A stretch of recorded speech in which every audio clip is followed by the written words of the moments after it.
My name is Sara. I am 19. I turn 20 soon, which is really exciting.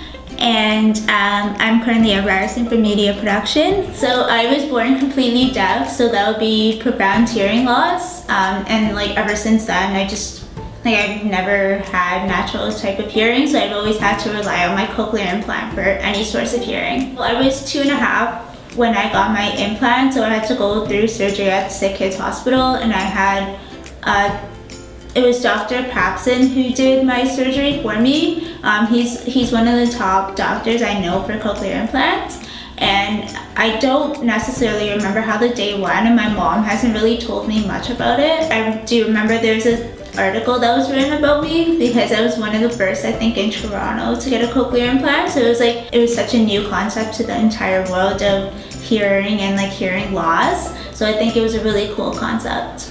In terms of family, it was totally fine. My cousin also has hearing loss. Hers is mild, so we kind of understood the entire process of having to have hearing loss or having hear loss.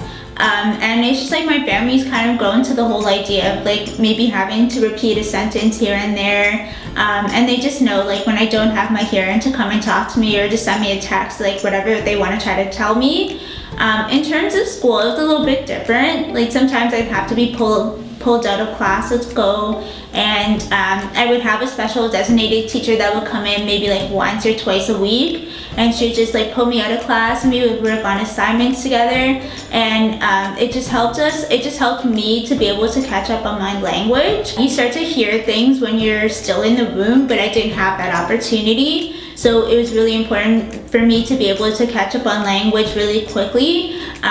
So growing up in school, it was a little bit different, having to be pulled out of class, having to wear an FM system, which I started to hate after a little while, especially in high school.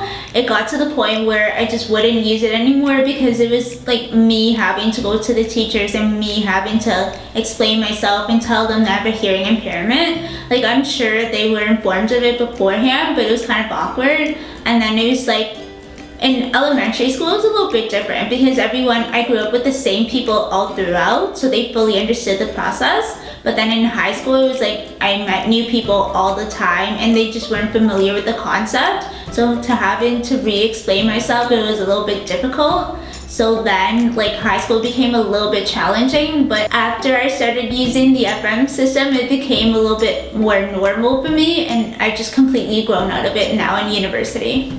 I did a lot of swimming activities actually when I was younger. I took swimming lessons all the time, and my mom, she had to go up to the coach every single time I started started lessons with a new coach, and she would just have to explain the whole process. But the coaches were fully aware, but they were very, very helpful. So what they would do is they would just show us the entire motion, and then I would just repeat after them. So in that sense, it was totally fine. And my brother usually had lessons at the same time or around the same time. So if anything happened, I can always ask him to explain to the coach.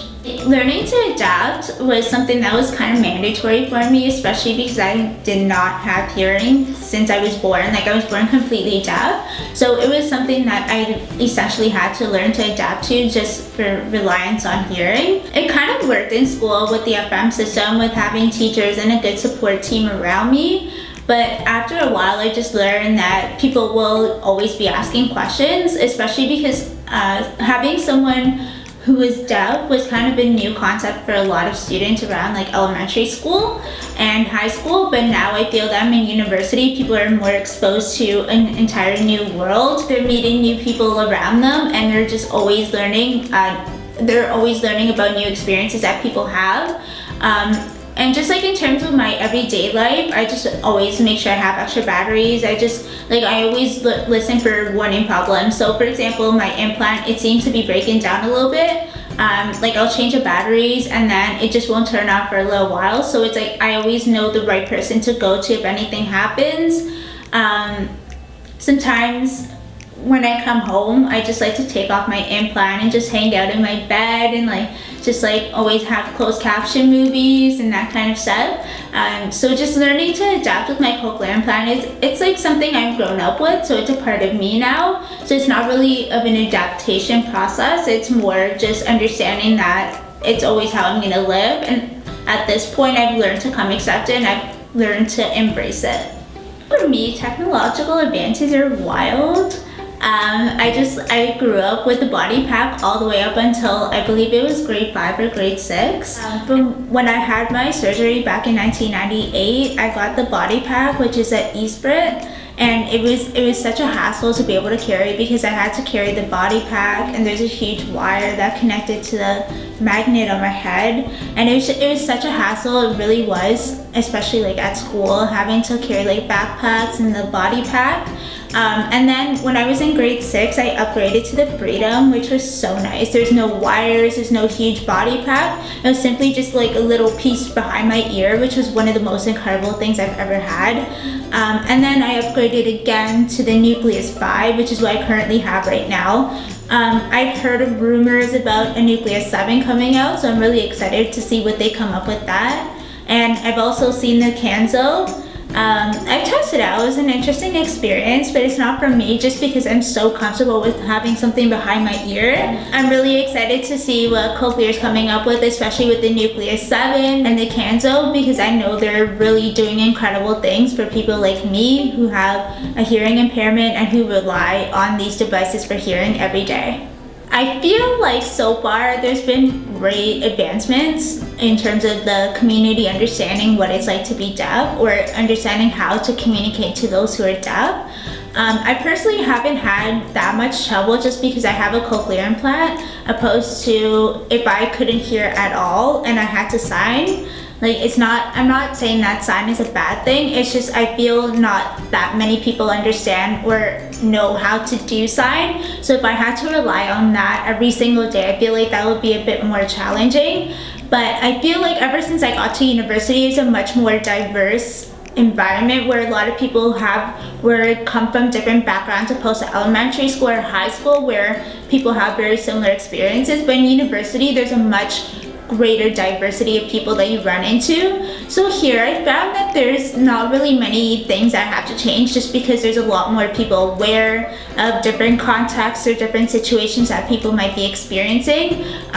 For example, like for me, I'm just deaf, and a lot of people seem to be very understanding of that. Like there's not too many questions about like what's that behind your ear, or like what's it like being deaf. They just go with the flow, and they understand that like maybe I do have a hearing impairment, but I'm still just like them and I'm still a student.